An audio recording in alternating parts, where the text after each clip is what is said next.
Hello mga kabingkat, gumawa pala kami ng egg pie dyan. At ito na, nahirapan kami guys sa pabalat ng egg pie kasi marami pang proseso.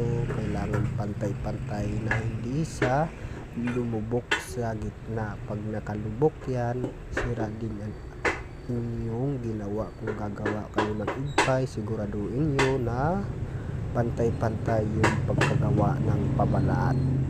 Yan guys, pantay-pantay na guys ang yung paggawa ng pabalat. Yan, lagyan na nyo ng luluto. Yan, nakikita nyo guys. At kahit wala na yung design, kung kayong gumagawa, kailangan pantay-pantay yung pagka ano nyo na yan,